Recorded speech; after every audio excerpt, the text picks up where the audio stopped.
All right, welcome back, y'all. Today we got Mr. Justin.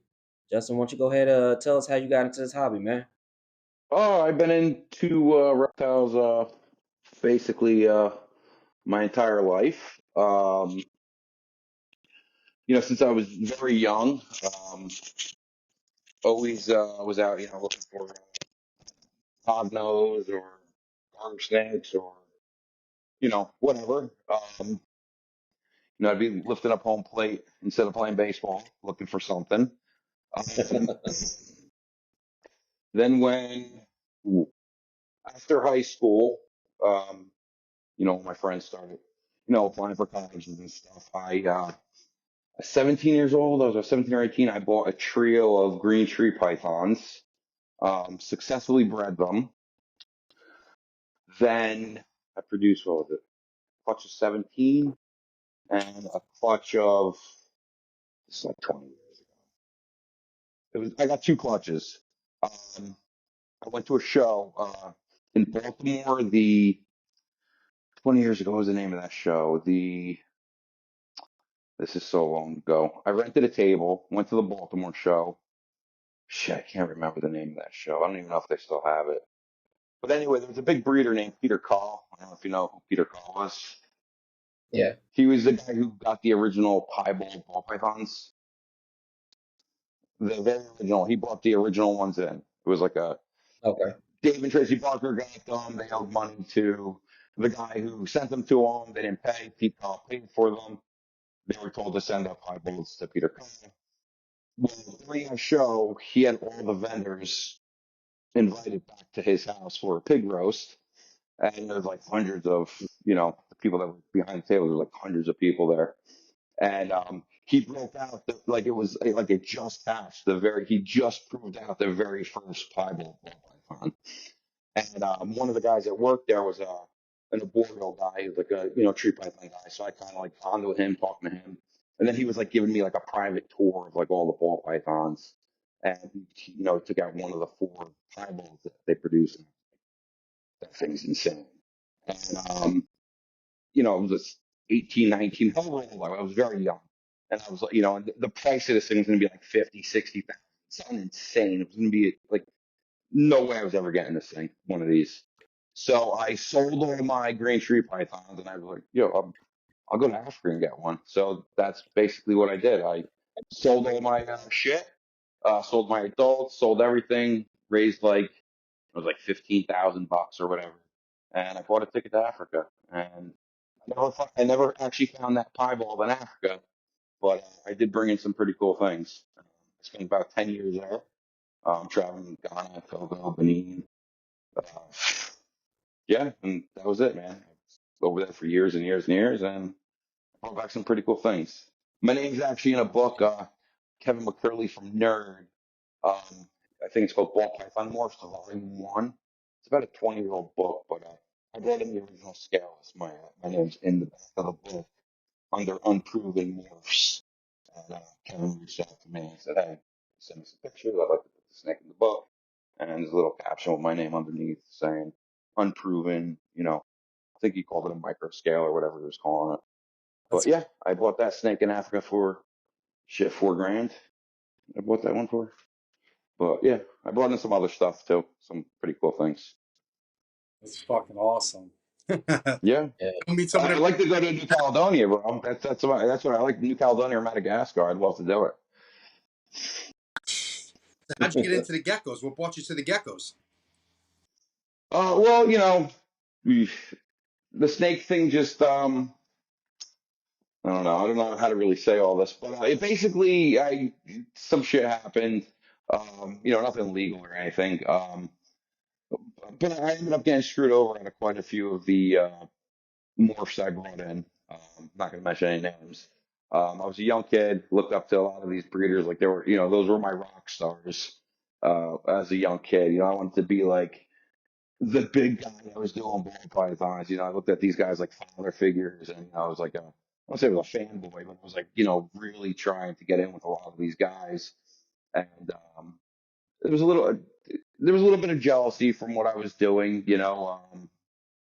There's like no doubt about that. People were like irritated that like I was going there and getting some, brought back some really cool things. A lot of things that are very popular.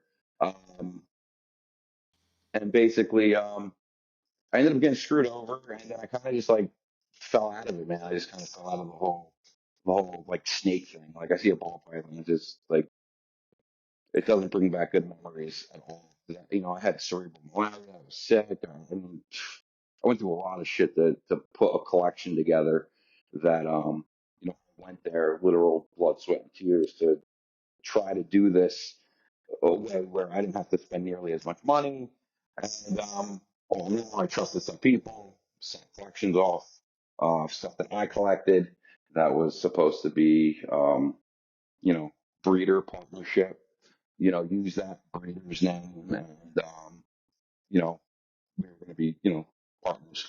Long story short, it didn't work out that way. Some people made a lot of money, made some names for themselves, and yeah, I got screwed over. So I kind of just like fell out of it for years and years and years. And then, I've always loved these things. Always, I've always kept. I had a Gila monster for a bearded lizard. I've had that for like 20 years. It actually just passed away a couple weeks ago. But yeah, no, I just wanted to get back into it. And yeah, so I got into the satanic leaf tails. I got the chihuahuas, crested, stuff like that. And I'm just building up those collections. So I've already successfully bred them, got eggs. I'm just waiting for hatching and stuff, man. So that's Awesome. pretty much my story. You've hatched satanics Nice. though, right? You've hatched some leaf tails. My first set of leaf tails are due to hatch in the next week to 10 days. Man, So those Nice. are, yeah. So far I've gotten four clutches. They lay. It's weird. She lays every 24 days. It's pretty wild. oh, Um, but yeah, no, I should have them in the next 7 to 10 days. I should have my first babies out. that's all. How long did it usually take to hatch? I've heard anywhere from, I guess it's like a chewy, depending on the temperature, anywhere from 85 days to 120 days or whatever, depending on your temperatures. So I got them in the Yeah. incubator at 72. So which is Okay. considered the higher end for some reason with the leaf tails. Really? That's what they say. Yeah, Yeah. that's what they say. Those when you got the satanics, what made you go between? Because I always wondered. They have the satanics and the other one, the Ebenawis, right? Seven hours, yeah. What Purple. made you pick one over the other? Oh, the tail. I like the tail. I love the ebon hours. I'm gonna get a couple. I'm speaking to a woman. I'm gonna be probably buying a pair from her. Like I said, they look exactly the same, man. I don't know how they're not considered like. I mean, they got to be related. It's just the one has just a much smaller. They call it a spear point tail or spear tail gecko. The ebon hours. I just Yeah. like the satanic spider man. I just like their tail better, is what I should say. I wonder if anybody ever tried to hybrid them, like crossbreed. Yeah, I don't see how that wouldn't work, man. I don't see how that wouldn't work. They look identical, man. If you had two animals with no tail, I don't think you'd be able to tell the difference. I Other didn't. than the behavior, I hear the Ebenawis like jump a lot more. They're a little bit more skittish. But other than that, man, they look identical. Huh. Yeah. So why don't you tell us a little about your Chewy collection? How you, how many you got, breeders you got them from, what you're looking to do. Uh, well, I'm hoping to pick up a nice high white collar animal this weekend. Um, yeah, I got some nice ones. I don't know if I'd be able to even show them if they're all probably hiding in their logs.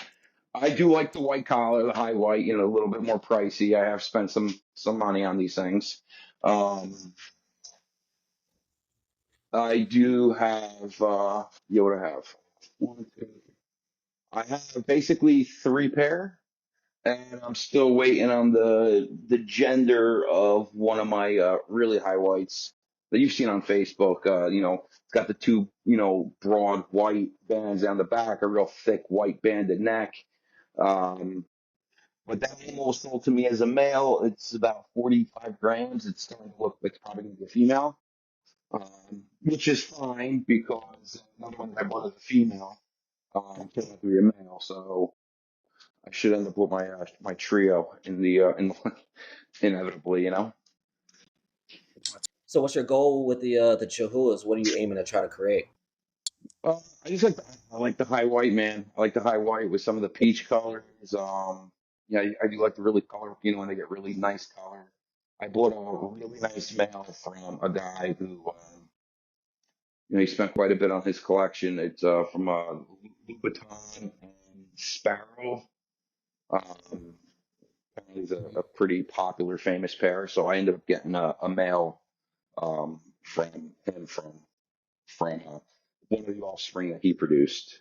So, but his Okay. his original line came from that line. So, and I think the female's from I forget the pairing, but it was a Bill Hughes animal. So, Okay. yeah, no, it's a nice animal, man. The siblings to this thing, this one isn't like crazy white neck, but the lineage is there. Um, but yeah, the siblings on this are just like insane. Just like some of the animals that pop out of out of that parent are just intense. They're nice. They're nice. So so I went with that. I wanted to do a little bit more of that. My very first one I bought was a mainland. I bought a mainland from a show. Fell in love with them, and I started looking into them. So I go for the highway stuff. So yeah, that's what I mean. That's awesome, man. So your main goal is to work with the white collars. You just perfect the white. Yeah, I like the white collar stuff, man. Big, heavy, solid white. Yeah, I mean, they're just so cool. In my opinion, nothing really touching them. I love them. I just think they're so cool. The broader, the sharper, the denser the white. I just think they're just like that. No spine. Just looks like like it looks like a freaking um like frosted mini wheat on the back of the neck. It just looks so cool, man. They're just so cool. Yeah. Yeah, they got the big like bulldog we had. They're cool geckos, man. They're just really cool geckos. Yeah, they are. I wish people knew about them. I don't see how crested geckos would be as popular as they are if people knew about these other damn things, man. To be honest with Yeah, when I was doing my looking into it, I had a Crest. I was like, I'll do Cresses. And then I started looking at all the New Caledonia stuff, the lychees. I don't know. It just, I don't know if this is gonna sound weird, but the Chewies are very proportional. Head, body, tail ratio is very proportional. Where like the lychees have like a weird tail, like it's a very short, stubby tail. The Cresses have a big, bulbous head. I don't know, just like proportional with proportionality, I think Chewy's like fit that the best for me. I don't know what it is. I see it as a very attractive gecko species. you. They are. There's no doubt Yeah. about it. It just looks Yeah. it just looks right. I don't know what it is, man. Yeah. I'm just talking out my ass, Uh, but I just like the way they look overall. yeah. I think what attracted me to them was they're just more athletic than the others.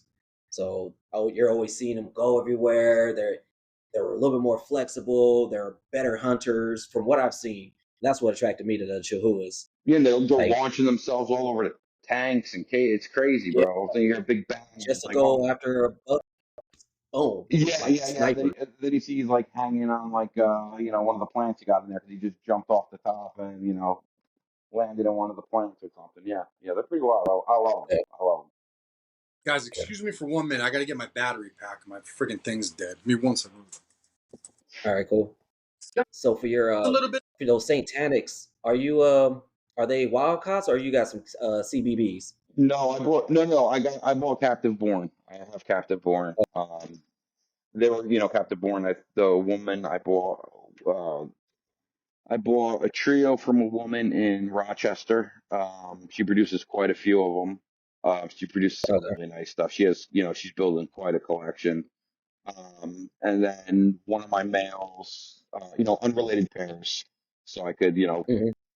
sell them as unrelated pairs and stuff. And then my one male, beautiful green male with brown stripes, very unique looking gecko, very cool. None of them are like a Yeah. plain brown. They're like nice geckos. I spend a little more money on them. And that one came from Florida, from a kid in Florida. I bought one. So, Okay. and he apparently So, brought it in as a captive born from a breeder named Bion over in Europe. They're a big leaf tail. oh, okay, yeah, yeah, I know who they are. Yeah, Yeah, Bion. yeah, Yeah, this I know male who they are. this was a captive born male from Bion. And yeah, Okay. they breed great. My female bred at 6 months, man. I got eggs at 6 months old. At 6 months old, she produced, Yeah, a good clutch, bro, a fertile clutch, 6 months old. 24 days that's later, crazy. you Yeah, know, two more eggs. 24 yeah. I've days always after heard that. like smaller geckos tend to have a faster maturity rate than like Yeah, larger geckos. I believe Yeah, it. It ain't no 2 years or any of that, man. Everyone says, oh, 9 months they should be ready to go, 9 months to a year. Um, I had like when I first got them, I was told, you could house them together. They're very communal. You could, put them together. So I had like a Cajun issue, I was like, okay, well, she's big because the male I bought was a lot bigger. He was like a 6, 7 month old male. So he was already like full size.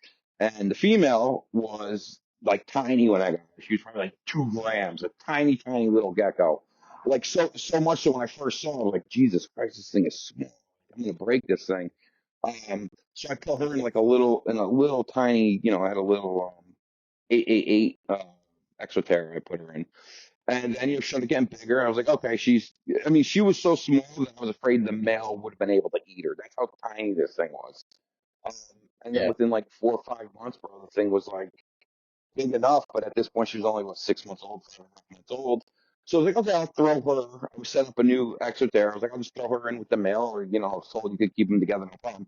She wasn't in that cage for more than 5 minutes before the male was on top of her. yeah. And I've they, heard they males are just kind of bred impressive instant. at breeding. Yeah, just instantly bred with her, and then literally 25 days later, I got a fertile clutch. So she never even Yeah, laid buds or anything. She just, I don't know if he initiated her, reproductive cycle just by walking with her, being in the cage with him or whatever. But no, they bred the minutes after she was introduced, and yeah, that was it. So I got a good clutch on her right away. nice. It's awesome. So talk to us a little bit about husbandry. How do you keep them? What have you noticed from keeping them the way you keep them? What have you learned about the husbandry? I built the room. I have that's 20 years ago when I was successful with the green tree pythons. I built a room to kind of like mimic New Guinea or wherever they were, wherever that variety of green tree pythons I had was. I forget exactly which ones they were, which locale. They might have been like Paris or whatever they were. And I built a room, with baseboard heating, with the humidifier, and I just, with a digital thermostat, I just kind of mimic the temperatures and everything of, I used to get printouts on, I forget what it was, like a weather.com or something 20 years ago. You get like a printout and it had like the monthly lows and highs, and I would just like copy the Yeah, monthly lows and highs. And yeah, and I successfully bred the green tree pythons, which I've been told, are pretty difficult to breed, but This I day, bred both like fertile clutches. Again, that funded me to go to Africa. And, yeah, so I did the same thing with these things. New Caledonia and Madagascar are kind of similar, a little different. New Caledonia seems like the temperatures are a little hot, a little warmer by 3, 4 degrees. So I built a room, same thing. And basically, I just, I have my Chewies all up higher. I have the Satanics lower. My tanks on the Satanics stay around 72 to 73. And then the tanks on top stay at about 76 to 78, and I have a hot spot for them. And yeah, they seem to be doing great. I have, it's all digital. I have everything on kill switches. I get notifications on my phone if, the rain's gonna spike or get too hot, which it hasn't, knock on wood. And then I just have, it's a high humidity room. It's always like 70 to 80% humidity in there. So much so, I'm thinking I could probably just leave them in screen cages because it's like the room is like perfect. Yeah, no, that's pretty much what I do. I do everything bioactive, um, which was very new to me getting back into the hobby. I thought it was like real interesting, very cool. So I went that route, and yeah, I mean, it's awesome. It's awesome. But yeah, this is I don't know if you can see it. But this is all my Chewies top. all your geckos are bioactive. Yeah, all the geckos are bioactive, and these are the Oh, Satanics on the okay. lower shelf. But So yeah, you so doing? Are you doing like UVB and or just LEDs? yep, I have airflow. I have I don't know if you can see. I have fans on top of the rafters. I have Hmm. heat, and then I do have here. I have the UVB over here, and I also have the plant lights on the back. And then if you can Okay, see cool. the very top of the cage stays at 77.5. In the cage right now, this isn't set up so it doesn't get misted, but it's staying at 57% humidity. And this is a new one that I'm setting up for another gecko. I'm hopefully going to be getting this weekend. We talked about it. Tell us Nice. about it, man. Tell my buddy Jason how this whole thing transpired with this other gecko, man. Because I haven't told him the whole story. You Oh, know who Oliver is, right? You know Darnell from Empire. Yeah, yeah. You were telling me about it last time, yeah. or you're telling So me about Darnell last time. Saying Yeah. saying yeah, shit. he's got a really nice I just contacted him, asked him if he had anything, and turns out he's about 40 minutes from me, so he lives near me. And he had this really nice. I mean, it's a nice animal. You've seen it, right, Anthony? It's a nice looking animal with the big white collar. I don't know, hold on. Did you guys lose me there? No, you're still here. We can Oh, see you. it said reconnecting. All right, my bad. Okay. Yeah, no, just an awesome looking animal. It's like a 65-gram female, big broad white Oh, neck. nice. Um, yeah, it's a stunning female, man. I want to pick her up, So, um, Yeah. yeah. So hopefully it goes well, and I want to run her to um that nice male I got. So yeah, hopefully she has Where studs in her now. She has infertile eggs in her, so I should be able to pair where's them right up. that white male from? That's from Troy's or Which from the one? Darnell too? Which The one? one the one with the crazy white on it. The The one male. that the one that I own? Yeah. Oh Yeah. no, that's the one that we're unsure what it is. It was sold to me as a male, but I'm thinking it's a female. She's actually in this cage here, but she's not out. She hides in the Yeah. little, Lights on. They in ain't the here. she hides all day in the little hidey hole. Sometimes she comes out and like bunches up right at the top to get a little more heat. Um, but yeah, no, I wish I could pull her out. She is not out, but I'm thinking that's a female. And the reason I'm saying that is because she's like 40, whatever. She was 43 grams on April 7th. 43 grams on April 7th, and there's no penal bulge yet. So I don't know if that's going to come later, but she's already, got some You size. have you tried to loop it yet? Because usually Yes, at that size, you should be able to see there are pores. no pores. No, there's none. Okay. I Yeah. even have a nice, $300 nice Yeah. loop here. And, it's got straight type magnification with whatever it is, it's a jeweler's loop. And I used to do jewelry. But yeah, Yeah. no, I don't see any pores on that animal. So I'm like 95% sure it's a female.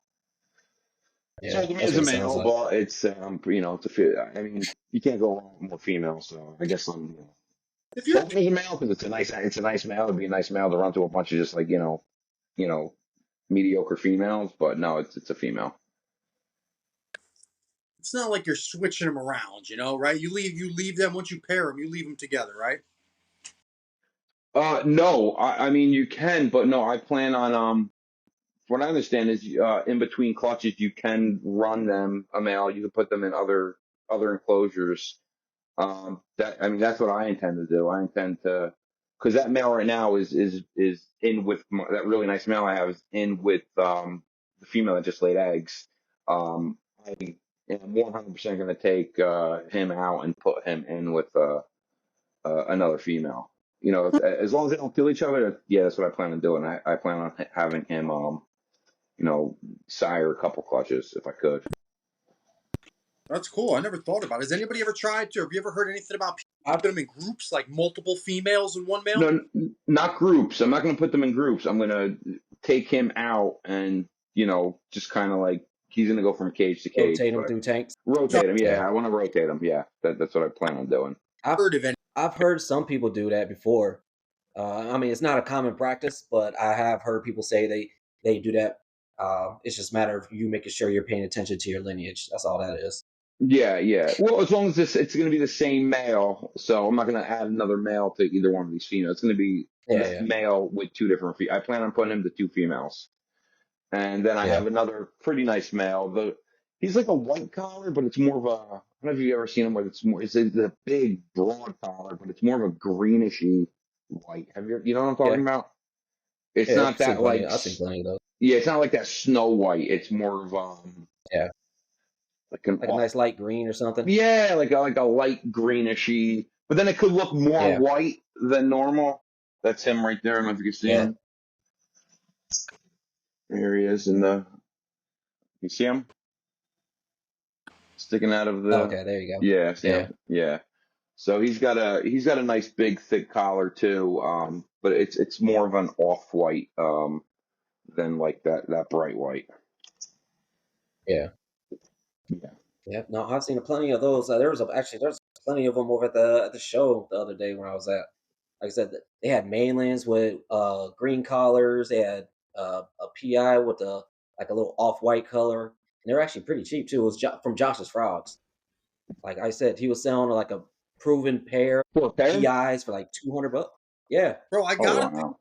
Are telling you that? They put them on sale, male and a female from Josh Frogs. I didn't buy them as a pair, but they had this sale one day, like something. The Chewies were $200. I was like, how the fuck hmm not? I bought two mainland from two, made sure they were from two different pairs. I emailed them.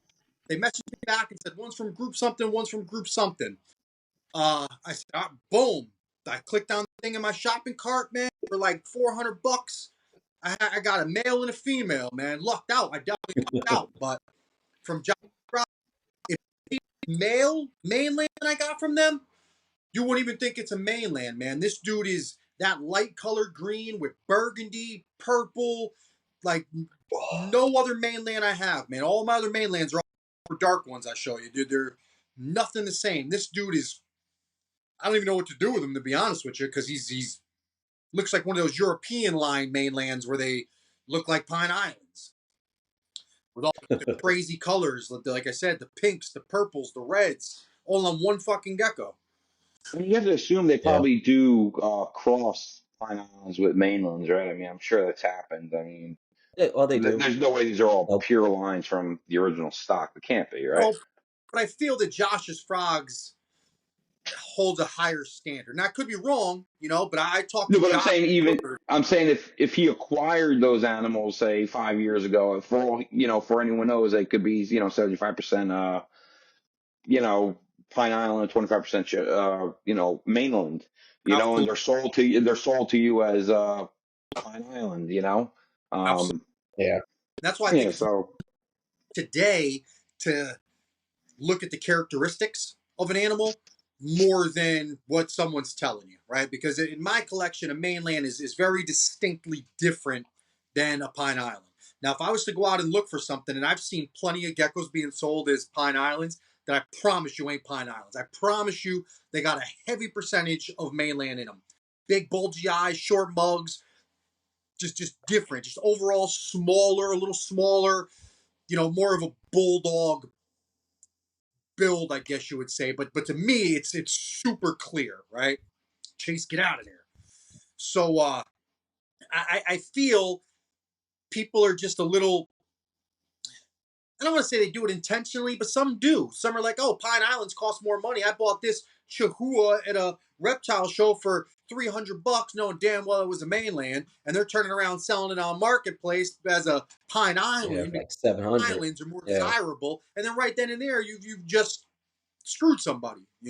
So unless you're looking yeah. at heuristics, and saying, well, hey, this isn't, you know, really representing this locale, then people just breed whatever and you get whatever. We were just talking, me and Jason, in the last episode or an episode before, about how that's a thing now. People are actually breeding no locale specific chihuahuas, which is flat out just a cross. It's just a cross of whatever they can get. The kid Dakota Blue from Dakota Blue Exotics, like openly does it. Openly is like, I got a mainland and a Pine Island, and well, they're the same species, so I'm just gonna breed them. And he literally sells no locale specific chihuahuas that are mainland and Pine Island. Like, and wants to know why he can't sell this shit. Yeah. I didn't even know that. Yeah, God got a damn. whole podcast, whole episode, whole podcast thing on YouTube. It's a whole episode on YouTube where he talks about breeding chihuahuas, and he's like, "Well, my first one was a mainland, and I acquired this PI, and well, they're the same species, and technically nobody really knows what's what anymore. So I'm just going to put them together, and I'll sell them for a little less, but I'll move them. He ain't sold shit. Yeah. I mean, lychees are all they're all island cross, right? I mean, they're Yeah. famous They're, for that. yeah. And from what I Yeah. gather, again, I'm sure you guys both know, but there wasn't many. I was listening to David from Tiki's Geckos. He sat down with Philippe, the guy that writes all the books, on one of his Hmm. Patreon things. He was sitting down and he released a little bit, but he was saying that when they went out there in 19, I think it was 76, when they started and they found the Chihuahuas, they only brought in about 80 animals. There's only 80 animals brought in between like 6 or 7 guys, Chihuahuas. And at that time, he was saying, Philippe was saying that they have no idea, that they didn't even know on that first expedition that they were looking at different locales. You know, so Hmm. I'd like to watch the whole episode, I guess, on his Patreon thing, but he's got it on his page, so you got to pay to watch it. I don't pay to watch, Okay. Yeah. but They are pretty distinctive looking. They really do look. I mean, the Pine Islands have like a more of a much longer. In my opinion, it's a more attractive snout. Um, and the mainlands look a little bit like, like you said, buggy-eyed, with the shorter snout. Um, Yeah. the more of a mottled look to their color and everything. They're cool, but I do like I do prefer the Pine Islands myself. Just a little bit more attractive to me. well, they get they're got that more camouflaged moss look, I guess you would say. You know, when I look at my mainlands, I see like inner island, lower forest bark patterns. You know, they have like a. If you look at a Pine Island, it would appear to me that they evolved to live in damper, more wet climates. If you knew where the things they're camouflaged to look like would grow, just use your logic and think of where these things, what did they have to evolve to camouflage in with, right? Like, they look very different. At some point, they obviously came from the same species, if you will, and they went their separate routes, but they probably evolved to different micro environments, man. Hence them looking over hundreds of years, thousands of years, looking as different as they do, you know? Yeah, yeah. They're cool geckos, man. Very, I love them. So so about when you're in Africa, you got any like crazy ass stories? Like anything crazy happened over there while you were Oh there yeah, for like those 10 years? I was arrested. I was had a bribe. Wow, dude, crazy. Yeah, it's crazy shit, bro. Yeah. Yeah. Let's hear some of that. I want to hear some of this crazy stories. Ooh, I was I okay. lived in Africa for a year and I dealt with crazy shit. All right. So, So I know you um, had I met people over there by buying a book called Lonely Planet back in those days. It wasn't internet shit, and there's a travel book called Lonely Planet. And I bought the West African travel book, and it has a list of like hotels in it, right? Um, with a number, so you could, long story short, I was calling every hotel and asking people on the phone, "Hey, do you know ball python?" Like that's how I had to do it back then. Got in touch with a dude named Edward, still a friend of mine until today. He worked at a hotel called Bonnie Beach, and it just so happened I asked the same question I asked a million other people calling all these random hotels. Um, he's like, "Yeah, my uncle Sammy, he does that. He has ball pythons. He gets eggs, and he knew exactly. He's like, yeah, he's got eggs, and he has the eggs." I was like, "Dude, I'm gonna send you $100 right now to tell you I'm serious." And then I said, "When I land, can you pick me up at the airport?" Long story short, that's exactly what happened. He was at the airport waiting for me. Started a lifelong friendship with this kid from that point on. Um, so I ended up staying in a hotel the first like 2 years I was there, like a hotel. And then I ended up moving in with a family. This guy Jim Boracci Menta. Still good friends with his son, Nana. His Nana, that's what they called him. His nickname. His name was Leslie. They're big. She was an importer. He was one of the guys that would bring in. He had, he'd pay trappers like they'd get gray parrots, pussy mouses, uh, fucking, you name it, freaking giant snails, emperor scorpions, getting gravid, gaboon vipers, rhino vipers, atheris Shit. vipers. We had everything. We had everything. But he had a huge house, and I became friendly with the guy who owned the house, this guy Jim, and he had an extra room in his house. I was like, dude, can I like rent a room from you? And I was like, right. I rented a room in this big, beautiful house where there was like an upstairs, there was like a deck, like an outside deck, but it was all, all concrete built home, big, beautiful Yeah. home. And we ate dinner up there. We'd eat our fried plantains and our fufu or whatever the hell, they'd cook and we'd eat there. And there was a guava tree that hung over the second floor outside deck, and I'd see the fruit bats all night coming. You could within reach these giant, beautiful fruit bats would just be right there picking the guava. It was just awesome. But the craziest story was so I lived in the house, and then like American people would call, like doing the same thing I was doing, looking for the Black Python people. So this guy, it was Eric, I think his name was Eric Dorset. So he called, he was American, and he was from Portland. And Jim answers the phone. It's not my house, it's not my phone. But he's like, Justin, there's an American named, it was like one of those things where I must know every American because he's an American. And, he's looking to talk to him. I was like, yeah, I'll talk to him. So I get on the phone, and this guy's like expecting like to talk to some like freaking dude in Africa, and like some dude from Jersey gets on the phone. Like, yo, what's up, bro? He's like, what the fuck? Like, he's like, oh, I'm calling about bonfire. It was a crazy story.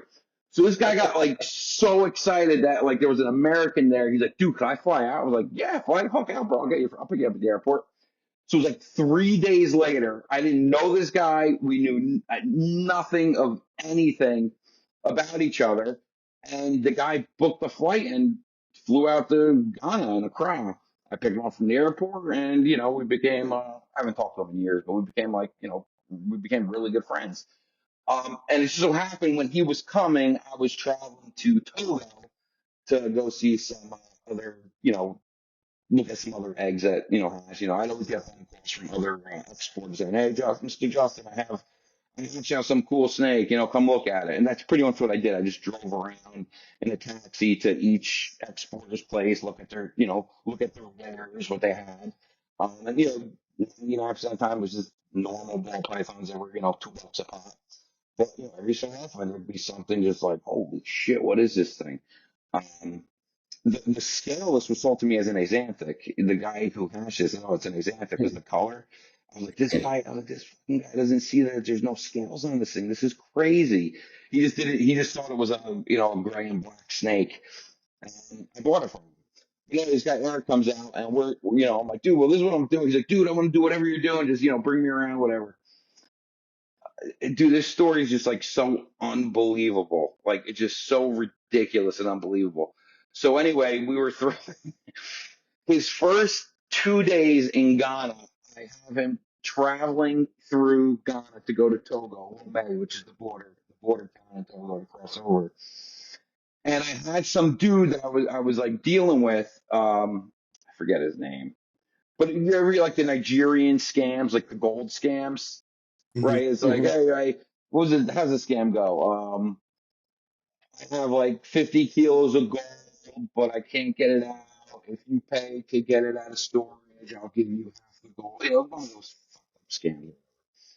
Anyway, I met one of those guys like in Africa, like I forget his name, but anyway, I saw the gold. Like this guy showed me bags of fucking gold. There was like, dude, like bags of legit gold that I actually took a sample, had it tested, and it was like legit. Dude, he had like kilos of raw gold, bro. It was like alluvial gold dust. So I was like, I wanted to somehow guess. So I never ended up getting any. But anyway, First of all, I didn't really have the money because I was like an 18-year-old kid. I was just trying to like somehow get the gold and like, pay him later or whatever. So I brought my buddy out. I was like, dude, we're gonna go meet this guy. He's got it was on the way to Togo. Now you gotta remember, dude, it's like it would be like driving through, dude, just like hundreds of miles of jungle. It's not like in America where there's like a town here, and there's an off ramp here to go to this. Dude, it's like you have the city of Accra, right? City of Temu, and then to go to Togo, Can hear you. you guys there? I'm sorry, but someone was calling my phone. I Yeah. apologize. So it was like Oh, 200 miles you're of all just good. like savannah jungle, right? Um, so this guy comes in from Portland, this guy Eric, and he comes with me, and I'm like, yeah, man, we're gonna before we go to Togo and go look at some snake eggs. I'm like, I'm supposed to go meet this guy and look at some, look at the gold or whatever again. So I get there, there's like some off road with this hotel, and he's this dude's in the room with like some like probably 14-year-old girl. It was fucked up, right? But God damn. it was a gated hotel, right? So everything's gated where they put like broken glasses, like instead of barbed wire, it's like broken glass on top of the fucking walls, right? So this like somewhat nice hotel was like in the middle of nowhere. It was a weird. I don't know how they made money. It was just like you had to like drive 4 hours and then take some off road for 20 minutes with nothing around. It was just like this fucking hotel. So he was staying at this hotel, and he's like, so we took a cab there, right? We took a fucking taxi there. So we get there. He's like, I don't have it here. I'm gonna go get the gold. He's like, you have to. Can I use your taxi? And by this point, I didn't pay my taxi driver yet because we're still gonna be going to Togo. So I'm like, yeah. He's like, I'll be down for 15 minutes. So this dude takes my taxi. He talks to the front desk about something. We have no idea what he talked to the front desk about. And what happens was, me and my buddy who's there for like 3 days, he's like leaving in 3 days. We're sitting in his hotel for like a couple hours. I'm like, dude, he's like, dude, like I want to go do something. Like I don't want to be sitting in a fucking hotel room. Like let's go to Togo. Let's go do this thing. So I'm like, all right, man, we'll go. But the problem is we couldn't get another taxi. My taxi was gone. This dude took my taxi. Right. So it was like, we're going to be walking a long point to the main road. Then hopefully we can find a taxi. Then we're going to go to Togo. I never paid my taxi driver. He wants his money. Of course, he wants his money. He was just supposed to take this dude somewhere and then come back, and it was all supposed to be like a 15-minute thing. So this dude took my taxi, went somewhere, and said, "I'll be right back," and screwed my taxi driver over. But he was at the border of Togo, which was we're probably about 20, 30 minutes away from the Togo border at that time. And I had a friend at the border. I had a friend, this kid. Oh my God, what was his name? I'm gonna fuck up his name. Was it Ariaku? It's been so long, man. I had a friend that worked the border. Like he, get me through with the stamp. It was pretty wild. So I, give him some money. We'd go to lunch and shit. I was friends with basically a border guard. He did like the reptile shit on the side. They'd always be hustling, like, oh, I know a guy, I know a guy, I know a guy. They'd drag you around to go, buy shit or whatever. So anyway, we decide we're gonna leave, right? And they close the gate to the compound. And I'm like, hey man, we're gonna be going, we're gonna be walking, looking for a cab. And the guy's like, he's like, nah, man, you ain't going nowhere. The dude at the hotel's like, you ain't going nowhere. I was like, what are you talking about? I was like, open the gate, let us go.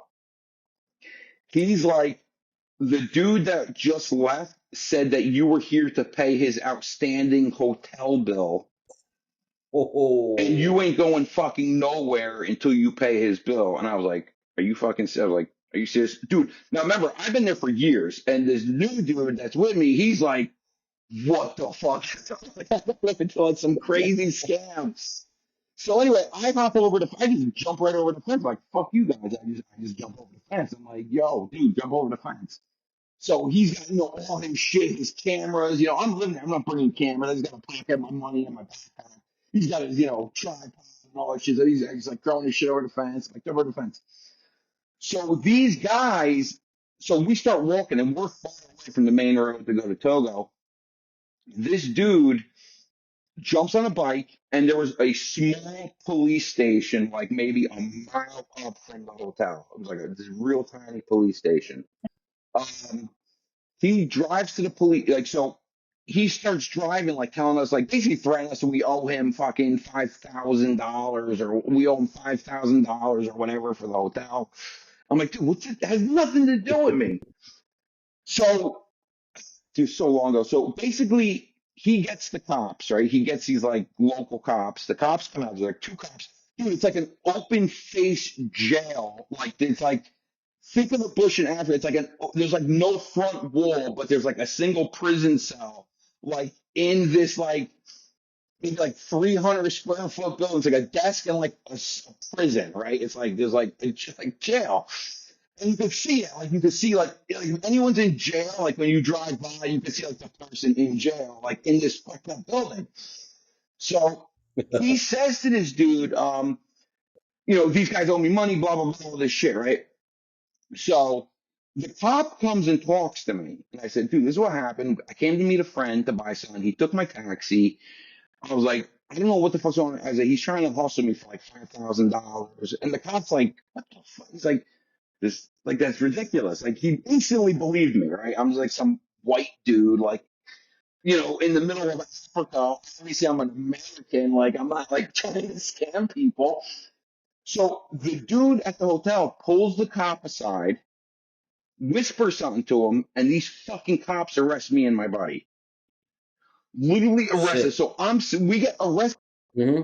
I hear you now. Uh-oh. Did we lose him? I think we might have lost him. I still see the J. Yeah, I see the j. Gotta put that phone on Do Not Disturb. Mine don't do that, right? Like I don't get phone calls, but I get like a message. No. Yeah, I usually when I see yours, I see like a little thumbs up or something. Oh, you can see Yeah. it? Yeah, you see like a little thumbs up from whatever, like Facebook or some shit. But yeah, he probably just lost connection. I don't know if he's on Wi-Fi or if he's just using his cell data. I don't know. Yeah. Getting motion sickness though. Fuck. But so one of my chihuahuas just hatched too last night. So let me see it. You got it? Yeah, let me go get it. I can't wait to see some baby chewies. See, look at the camera. Look. See? Look, that's what Poppy doing. Nobody's up here. See? Look. Look. Poppy on the camera. Look at the phone. Oh. See? Right there. Look, do you see it? Relax. Damn, you already shed out too? Which pair is that from? You got two pairs, right? Yeah, this is from Bane and Ivy. How fast do them things have their first shed? They usually shed in the first night too, like a crested gecko? Yeah, well, it seems like it because I see the shed on the milk crate.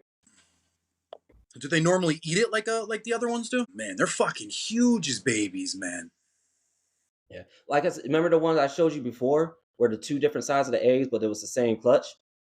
That's this one that popped out. Which one popped? The big egg or the little egg?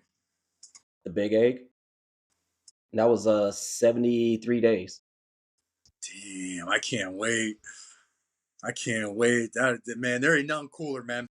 That true story, man. That's the other reason I got into them things, man. I held my first baby Chewy. There ain't nothing cooler than a baby fucking Chewy. Not a lychee, nothing is cooler than a baby Chewy. See, just sent me a text message said sorry, got kicked out.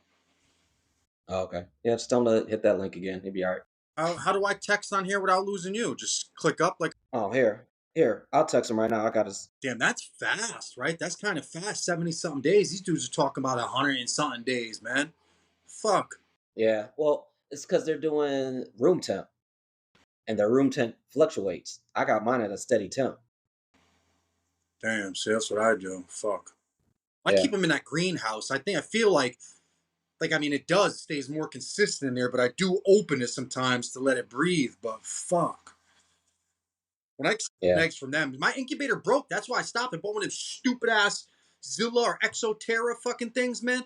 That shit lasted me one. Oh, you're talking about the little fridge one? Yeah, it lasted me a season, and then it Get the other one. They got that Exoterra Incubator Pro. I mean, it's cheap. It's like you're all good. It's technology. It just happens about every. We were just talking about incubator. He was showing me told me he had one of his chewies just hatched, man. He just had one of his. He's been hatching chewies for years already, but he just 70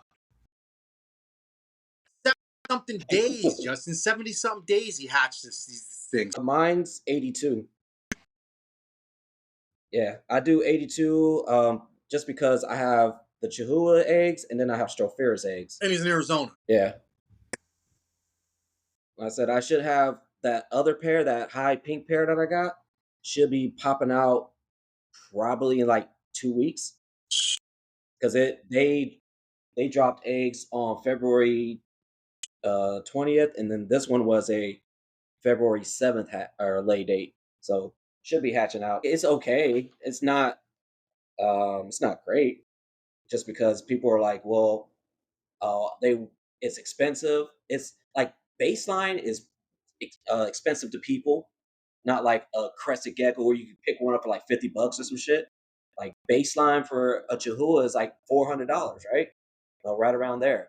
And so if you're just selling, that bottom tier, it's still, people are like, damn, it's still like a lot of money. So every now and then I have to do auctions just so I can move some chewies. And usually they go for like 50% retail. So it's like $200 I get. Yeah, yeah, yeah. Yeah. Yeah, they like to buy. Ooh. They better not be eating the motherfuckers. Well, I know a few people that do send over to Hong Kong. I know Joe Hupp usually sends I, he usually sends like 20, 30 fucking lychees over there at a time. My boy So did. My boy Boris, you see that thing he posted? He sent like fucking 100 lychees in a box. 100 of them motherfuckers. yeah, that's a good way to move your stuff. So you just gotta get the paperwork for that, right? I guess he was doing it too. Well, I don't know that he was Yeah, a reporter, but he posted a video of him and some other person boxed them all up, and he was like, huge shout out to so and so in Hong Kong. And he was yeah. sending 100 fucking lychees over there, man. Imagine. So let's hear the rest of this story. I want to hear the rest of the story that you got arrested. I want to hear this shit. Yeah, yeah, yeah. Holy shit! And he's like fucking American. Oh yeah. Thought I was from Minnesota. Malaria? Is there other ways to get it or just mosquitoes? How do you get malaria? Before you went to Africa, did you have to go to a doctor and get like a special set of shots and all types of shit? Oh, damn. What were you doing with him?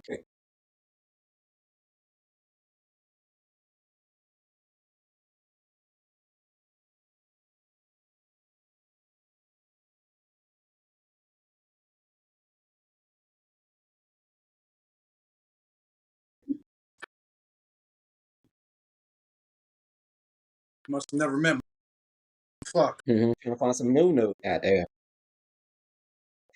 Damn. Oh man, makes sense. Yeah, yeah. Okay. All right. Yeah, yeah, yeah, yeah. Yeah. Sheep fat. What's mutton? Like sheep fat? It's old. Yeah, it's old. It's old goat. That's why they call it mutton. It's really old. Yeah. Oh man, gonna be number 14. Yeah. Not Oh shit. Roman, That's the power of the prayer. but I promise you, witch doctor around way longer than Jesus Christ was known. I mean, so they must have some type of, All that bad juju. sounds. Nice. Man, shit, I can only imagine, man. Jason, where are you trying to go, Jay? You're trying to go somewhere, right? Central America, South America? What are you trying to do? Yeah, I'm trying to go to South America because I want to go see Abronius in the wild. Yeah, that's my thing. Yeah, just to see like, can I really do this at back here? No, can I replicate the cloud forest of where they come from to be able to keep them successfully? Because I live in a desert, so it's like, let me do my research. Yeah, Arizona. Yeah, yeah, yeah. I mean, I know there's people out here that do keep them, but they are like, yeah, I keep my AC like 70 degrees. I was like, so your AC bill, your electric bill's like $1,000 a month. I was like, man, I don't know if I can do that. Where does the cloud forest start? Like, what's the elevation? What altitude does it start to be considered the cloud forest? That I would actually have to look up. Like I said, I know they're what, Guatemala, uh, parts Maybe Mexico. like the Andes, right? The Andes Mountains. Yeah, Out of there. everything that's probably nice and cool. Uh, Like I said, no, I mean, a lot of Mexico is hot, so that they have to be up there high in the higher elevations just to keep cool the way they do, because they're out like in 40-degree weather sometimes. Just doing their little thing. So uh, yeah, Bill like I don't know if I can do that over here. episode there. Like I was talking to David about. He went to he was in some cloud forest somewhere, and he was doing that study with the chameleon. As everybody feels like they can only drink from moving water, whatnot. He actually did a little study that showed that they can absorb water through the clouds through their skin. Yeah, Pretty crazy, crazy shit, man. I think it's super cool, man. Crazy adaptation. yeah. So for your geckos, what size tanks do you keep? Like your chewies and your fantasticus in? Okay, yeah, nice. Yeah, they like comfort, they like security. So people always say bigger is better, but you can tell that lychee that doesn't want to eat, that's in this huge enclosure. But it's all about how you feel it too, right? If you fill that cage up, they're gonna feel secure. When they're babies, right? It's Everybody tells yeah when they're in a small enclosure so they feel comfortable and they find their food. But the second they get bigger, they don't like a smaller enclosure. Like I'm not suggesting you keep a full grown one in the shoebox, but it's proportion. You still keep them in a proportional yeah, yeah. age. You don't just take him like, oh, he's grown now, put him in a 48 by 48. Yeah. People just No, you gotta move them up slowly. Like, there's different levels to it. Like, for me, they start in the 6 quart. After that 6 quart, they move into a 12. Then after that 12, they go into a 12 by 12 by 18 for singles. And then when they get ready for to get to that age when they're going to produce, I go and get my 18 18 18s made, and I just fill it up with cork, bunch of different hiding places, visual barriers, just so if they're like not feeling each other at the moment, they can scram away. And then, but I'm going to start actually getting those magnetic feeder cups, because I'm starting to see, because I said I got superworms and mealworms in there, like all through the soil. But they're starting to couple them to eat a little too much of the diet. So I was like, no, we're gonna have to move that shit up, just so I could see them eating more than what they should be. I gotta ask both of you guys. Last night, I mean, you guys both know I just paired these chewies for the first time. I put a pair together. They look like they got enough room in this cage, but I was tripping because I'm like, damn, now I never thought about putting them in a bigger cage. But I got them in like 18, 12 by 18 by 20. These Zoom Med things are, man. They're 20 inches tall. They're not 24s. Yeah, maybe like I said, maybe at 18 18 24 will work, just because they get that long tail, so they gotta, as long as they can stretch out and they still have room Just to still. they're stretched out. One's up, one's down. But I try to Yeah, put them in something bigger. But I never thought about that far ahead. In all actuality, I listened to what everybody said, and I'm such an advocate of not listening to what people said. But I still thought I had a year before I could even pair these things. So I always had in my head, yeah. I'm going to be in a different spot. I'm going to build my own PVC enclosures. I'm gonna do my own shit. I'm going to build some badass shit like 18 by fucking 24 condos of my own. But now, since things have been changing and I put them in together, now shit ain't even been 24 hours. I'm like, fuck, I got to figure something out, man. I should get him in something bigger. Yeah, some bigger, some new stuff in there too, so that I'm not feeling like one's theirs and like trying to mark their scent and saying this is gonna be my shit. You know what I'm saying? Yeah. That's what I did. I put all new equipment in there, or all new logs and branches and everything in there, so they wouldn't get territorial with each other. Shingle, that you could go on eBay and buy a 12 by whatever inch. They sell them in different sizes, but it's like cork board And you put cork into, but it actually has the cork flat. like real bark glued onto the front of it. So I just buy those and stick them in the fucking back. Sometimes they're not, but I put the dirt under them so it doesn't really matter. So I have them. I got one or two maybe that has the foam, but the crickets and the superworms and shit eat it. And I Yeah, wasn't like a big really. I'd like to damn. make my own back with spray foam and dry lock and all that. Kinda.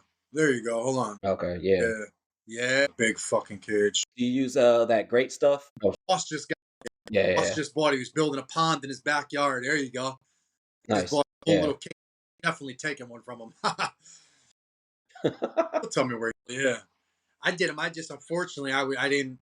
I'm a spur of the moment type of guy, man. I was building them and looking. I had an extra enclosure, so I'm like, shit. Let's fuck around with these cork tiles. And I just wound up using a hot glue gun. I used Gorilla Glue glue sticks, and I glued it. And while the glue was still hot, I took some sphagnum moss and stuck it around it. And I mean, it don't look bad. It's just they're not big enough for pairs, you know. So you plan on once you get like a good amount of inventory, you planning on trying to do shows, or are you just doing this for fun? I mean, I yeah, just post it up, more all keep that it stuff. right. Yeah. Cool. I wanted to, man. I wanted to so bad myself. Okay. What does yours look like? Okay. Okay. Nice. Where are you getting the wine coolers from? Oh yeah, yeah, yeah. Yeah. Nice. Yeah. Yeah. I love her. You can just make my. Yeah, definitely do. Yeah. Definitely do. What kind are you using, Jay? What type of incubator are you using? I got the that Exoterra Incubator Pro. So it looks like The foam one, right? what's that? Yeah, it's the foam one. It looks like one of those, but it has a humidity gauge in there, so you can set your humidity to whatever percent you want, and your heat. So I just keep the humidity at like 80 degree or 80%, and then my heat is at 82. So you pour water on the bottom, and there's like a little spout. It just sprays water out, so it keeps the humidity up. Yeah, yeah. It was like $100. Yeah, it was cheap. Yeah, it was ridiculously cheap. Damn. So but once I start producing a whole lot, I'm gonna have to get something bigger, like get one of those will bacon incubators or some shit. Things are $1,000. Have you seen those? Yeah, but you can do the like the whole diapause. Like say if you had chameleon eggs, you do diapause, then you bring it back up to the heat. It's crazy what his stuff can do. Yeah, but right now I'm not producing a whole lot, so I go with the cheap shit. I was like, it worked last year. Yeah, yeah, because those ones have different. Said they got different settings on there where you could do proportional heating or you could do dimming heating. Yeah, yeah, and then you could do. Yeah, it does. It really does hold well. Yeah, yeah. I use that Govee as well. I have one of those Govee thermostats in my incubator, so I always pay attention to it. But yeah, all my yeah. Yep. And then it controls all my lights. Yeah, yeah, yep, I hear yeah, a lot of good things about those, man. Like everybody, I hear nothing but good stuff about those things. yep. I got all my plugs. Yeah, all my plugs right now are all Govies. So I have all my lights, all my heat is all on a Govee right now. So they're all, yep, yeah. And they're all set to times to sunrise and sundown. So yeah, so right now they're on a 12 hour cycle. And then actually no, they're on a 14-hour cycle now since it's about to be summer. And then wintertime it goes down to like a 6-hour cycle. During breeding season, yeah. Yeah. Yeah, once winter comes in, they'll go down to like a 6-hour light cycle. For the Chihuahuas, I got heat pads on the back just for the breeding pairs. My like the babies and all that, I just keep them in my warm room where all my arid stuff is, so they can continually grow and not have to face that whole getting cold at night and everything like that.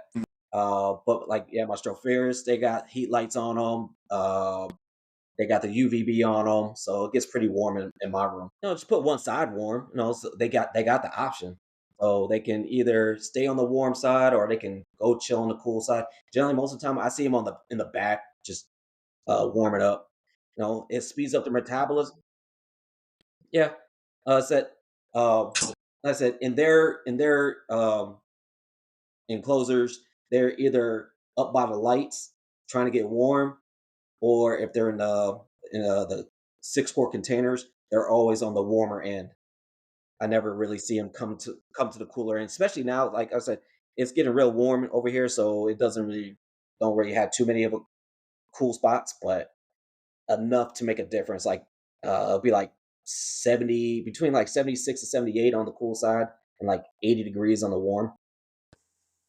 But like I said, it keeps their metabolism going, so they can keep on eating and growing, and I'll make sure there's no setbacks with them. I was like, it's 80 in here still, man. Thank God. I felt like it was hotter. I was getting nervous. I was like, shit. All those lights, yeah, it should be This is hot, my man. first full season in this room, so I haven't really gauged this summer yet. You know what I'm saying? Like, I'm Yeah. still trying to figure out the whole summer thing in this room. You know, like Oh yeah, yeah. before I like again, like most people, I was gauge in the individual enclosures, which is ambiguous. You know what I'm saying? Because sometimes I feel like controlling just the enclosure is easier, and then for a long time, like over the winter time, like it's so much easier just heating a whole room. Like dealing with the room. Yeah. But now I'm like, fuck, I don't know, man, because today I came in here, man, and it felt like, dude, it was cloudy in here. It was cloudy. I had the humidifier. Was it? Oh, for the humidifier? So I thought I'm looking around for a fucking fire, bro. I'm like, what the fuck is going on? But it was so humid. My walls were sweating. The plaster walls were sweating. Oh shit. Like shit. And it was relatively cold outside over here today, man. It was 30 degrees last night, bro. 30 degrees. God Dead damn. serious. Woke up this morning. It was 33 degrees this morning. At 8 o'clock, I was going to work. It was, well, a little before 8, it was 33 degrees, man. God But first damn. thing, 8 o'clock over here, boom. bro. It was like 85. That's my weather right there, boy. Man. Yeah, I got in my car to go home. That shit said 100. I was like, motherfucker. That's beautiful. We about to start this shit already. That's where I need to be. That's where I need to be. Man. Dude, if Yeah, I don't know about I don't wear a shirt, right? Yo, I take it 100 degrees year round and it not phase me one bit, man. I just, Yeah. my people, my bloodlines are all from the Mediterranean, Southern Italy and shit, man. That shit's in my blood, man. Greece and Italy, it's in my soul, man. I live in that. Yeah. My wife, if it gets above 70, she's fucking screaming and yelling. Like, No, yeah, my girl's the same way. She's like, man, if it's past 73, we have problems. I was like, oh shit, okay. I'm a big believer, man. Girls want heat when they want it, and they just want what they want when they want what they want, man. Fuck. Yeah, that's fine. I'll come sitting here sometimes, bro, Jay, for real, man. I'll come sitting here and turn the lights out and just lay on the floor and listen to the geckos talk and the frogs chirp and feel the humidity in the sun and just close my eyes and think about being in an island somewhere, man. Sounds crazy. That's serious. I'll be like, I'm in the Bahamas. Yeah. I'm in New Caledonia. I'm chilling somewhere, man. I'm in Madagascar. I'm chilling somewhere. What the hell is that? Oh, there. No, you're all good. I said we're almost done. Yeah. So I mean, I don't know if you want people to find you, but I mean, you can tell them if you want. Yeah. Man, if you thing that you do that you've learned or failed at, we say this all the time. One's failure is one of the biggest lessons for the next man. You failing at something, me failing at something, all of our failures, in theory, could potentially teach the next man the biggest lesson of their breeding experience, man. And we're huge at that. All right. Yes. I mean, I talked to you. All right, man. It was a pleasure. It's good having you on here. Hey, no problem. Love hearing those shows. No, man, those stories were wonderful, fire. Great, dude. Like I said, I've been to Africa as well, so I know some of that stuff that goes on. Like I was a DoD contractor, so as soon as you get off the plane, you got little ass kids offering you a bag of water, trying to hustle that shit. I'm like, dude, yeah, no, man, this shit was dusty. We was outside in dirt. Yeah. Oh yeah. Yeah. Hell yeah. All right. Appreciate it, man. Thank you again. Later, bro.